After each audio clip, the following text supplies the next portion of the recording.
जिस तरह के सीन्स में धर्मेंद्र पाजी कहते थे कुत्ते मैं तेरा खून पी जाऊंगा, वैसे सिचुएशन में ओटीटी पर बोला जाता है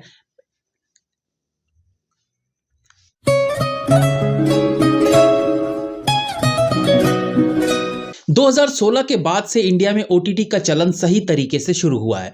और ये ओटीटी जिसे हम बेलगाम भी कहें तो गलत नहीं होगा। बेलगाम इसलिए कि इस पर किसी का कंट्रोल नहीं है। हर ऐरा गैरा नत्थु खैरा जिसके पास कहीं से कुछ पैसे आ गए हैं वो यहाँ ओटीटी पर सेमी पॉर्न फिल्में बनाकर पैसे छाप रहा है और देश की युवा पीढ़ी को बर्बाद कर रहा है। इससे पता चलता है कि देश में सेंसर बोर्ड का होना कितना जरूरी है। आज अगर देश से सेंसर बोर्ड खत्म कर दिया जाए तो देखिए कल से लोग मार्केट में ब्लू फिल्में भी रिलीज कर देंगे। आज की चर्चा किसी फिल्म को लेकर नहीं है बल्कि आज की वीडियो है उस एक्टर की प्रशंसा के लिए जिसने उस खास चीज पर बोला जिस पर कोई एक्टर, क्रिएटर, डायरेक्टर, प्रोड्यूसर खुलकर बोलना ही नहीं चाहता था। और सच पूछिए मैं इस इंतजार में था कि कब कोई बड़ी सेलिब्रिटी इस पर बोले। जी हाँ, पहली बार सलमान खान जैसे सेलिब्रिटी ने ओटीटी की अश्लीलता पर सवाल उठाते हुए ओटीटी प्लेटफॉर्म्स पर सेंसरशिप की बात कही। इसमें कोई शक नहीं है कि ओटीटी पर अनेकों उन एक्टर्स का उद्धार हुआ है जिन्हें पब्लिक भूल चुकी थी, यानी जो रिटायर्ड थे, फिल्मों में फ्लॉप होने के बाद घर बैठे थे। मतलब अब आप सोचिए कि कश्मीर की कली की एक्ट्रेस को 80 साल की एज में गुलमोहर में काम मिल गया तो बाकी की तो बात ही छोड़ दीजिए। इससे पहले कि हम सलमान खान के बयान पर चर्चा करें, पहले ओटीटी को समझ लेते हैं। ओटीटी पर कोई सेंसरशिप नहीं है, इसलिए यहां पर आप अपने अनुसार गाली गलौज और नग्नता परोस सकते हो। कंटेंट की क्वालिटी के अनुसार कोई ना कोई ओटीटी ऐसी फिल्मों को खरीद ही लेता है। मैं मानता हूं कि गाली गलौज आज हमारे जीवन में आम सा हो गया है। हम सड़क पर निकलते हैं तो कहीं ना कहीं कोई ना कोई गाली दे रहा होता है। हम खुद कितनी ही बार गाली का इस्तेमाल करते हैं अपने आम जीवन में। अब जब ओटीटी के लिए फिल्म बनाई जाती है तो मेकर्स को एक एक्स्ट्रा लिबर्टी मिल जाती है कि भाई जिस तरह के सीन्स में धर्मेंद्र पाजी कहते थे कुत्ते मैं तेरा खून पी जाऊंगा, वैसे सिचुएशन में ओटीटी पर बोला जाता है, सॉरी गाली को मैंने बीप कर दिया होगा, लेकिन आपके लिए यह जानना जरूरी था कि ओटीटी पर इस डायलॉग के बदले अब क्या बोला जाता है। अब सवाल यह उठता है कि क्या यह लिमिट से ज्यादा होने लगा है, यानी जितनी जरूरत नहीं है उससे भी ज्यादा इसका इस्तेमाल कर जबरदस्ती फिल्म को रियलिटी बेस्ड दिखाने की कोशिश की जा रही है।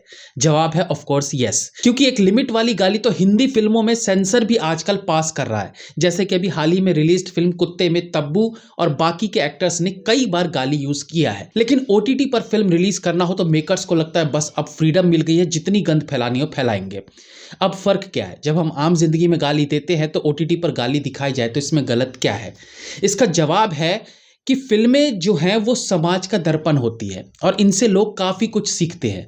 फिल्मों में गालियों को प्रमोट करने से 10 साल का बच्चा, 12 साल की बच्ची, 17 साल का टीनेजर, ये सब गालियां जो ये लोग समाज में देर सवेर सीखते या शायद नहीं भी सीखते, वो इन ओटीटी कंटेंट से जल्दी सीखते हैं।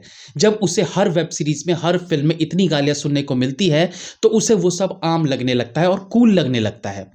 ये जरूर है कि 10 साल के बच्चों के पास ओटीटी का एक्सेस नहीं रहता, लेकिन फिर वो यूट्यूब देखता है। एक आम सी वीडियो देखते हुए किसी वल्गर सी ओटीटी फिल्म का ऐड उसमें आ जाए जो नॉन स्किपेबल हो तो वो बच्चा उसे देख ही लेता है, यानी इनडायरेक्टली कहीं ना कहीं उस कंटेंट का असर उस बच्चे पर हो रहा है।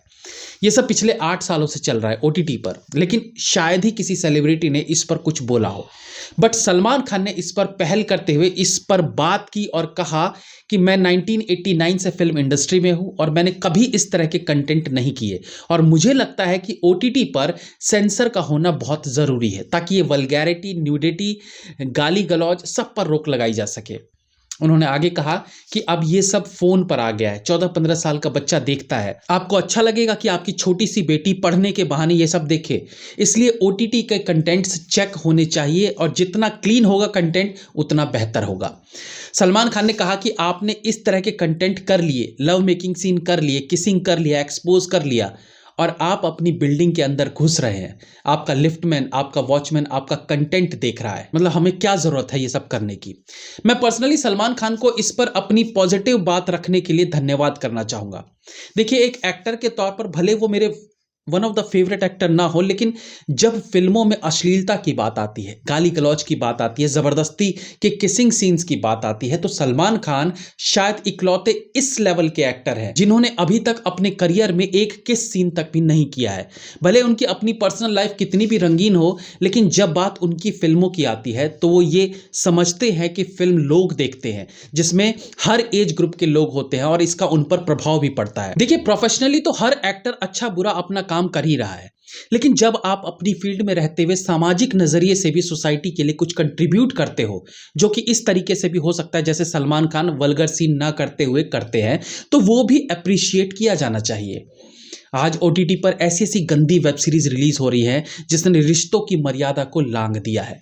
इन फिल्मों और वेब सीरीज में वल्गैरिटी का आलम यह है कि शायद ही कोई रिश्ता ऐसा बचा है जिनके बीच इन्होंने सेक्स नहीं दिखाया है। हमारा देश रिश्ते, मर्यादा, संस्कृति के लिए दुनिया भर में जाना जाता है, लेकिन इस तरह की वेब सीरीज ने देश की गरिमा को धूमिल कर दिया है। और अब सलमान खान जैसे एक्टर्स ने जब ओटीटी की गंध पर बोलना शुरू किया है, तो मैं चाहूंगा आप सब, मैं और बाकी के जितने सेलिब्रिटीज हैं वो आगे आए और इस पर बोले, और ओटीटी का या तो देश से सफाया ही कर दिया जाए या फिर यहां पर सेंसरशिप लगाई जाए और छोटे सेमी पॉर्न ओटीटी को तो बंद ही करवा दिया जाए, मतलब पूरी तरह से बंद करवा दिया जाए।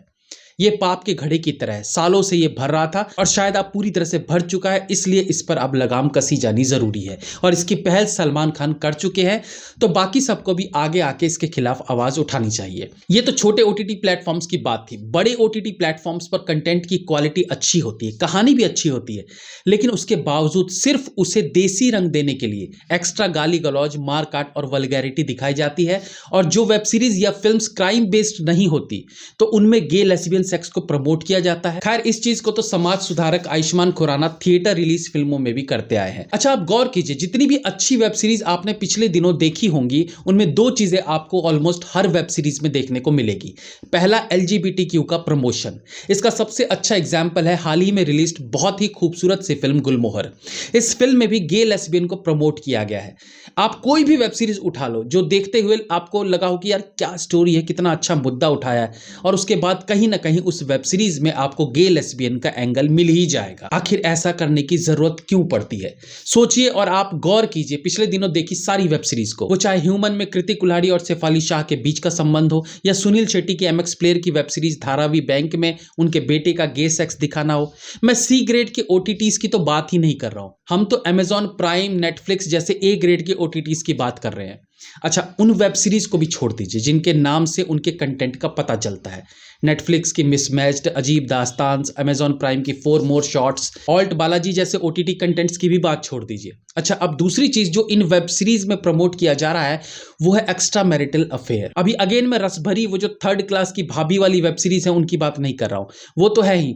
उनसे अलग आप गौर कीजिए, जितनी क्राइम थ्रिलर फिल्में या वेब सीरीज बनी है, उनमें सबसे पहली बात तो लीड हीरो की ब्रोकन मैरिज को 100% दिखाया जाता है, स्पेशली अगर वो कैरेक्टर एक पुलिस वाला हो। 95% फिल्मों में ये होता है, और इनमें ब्रोकन मैरिज में वाइफ का किसी न किसी के साथ अफेयर भी जरूर दिखाया जाता है। नहीं यकीन होता तो आप सबसे अच्छी वेब सीरीज में से एक द फैमिली मैन की बात कर लीजिए।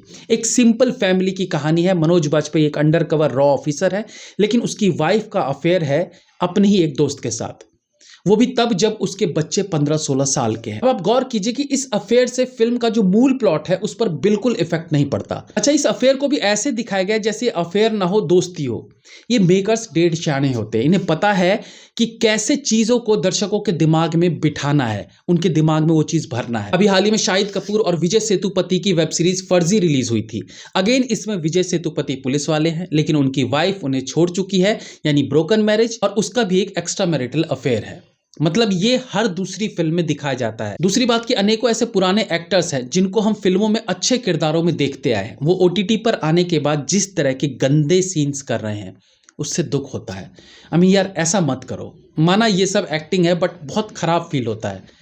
चंद पैसों के लिए ऐसा मत करो यार। इवन शर्मिला टैगोर को भी इस एज में लेस्बियन दिखाना बहुत खराब फील हुआ। ठीक है, उनका कोई ऐसा वल्गर जैसा सीन नहीं था, बट वो एक प्राउड लेस्बियन दिखाई गई है। कम ऑन मैन, आपको हम कश्मीर की कली वाली छवि में देखते आए हैं और आप बुढ़ापे में चंद पैसों के लिए ये सब मत करो।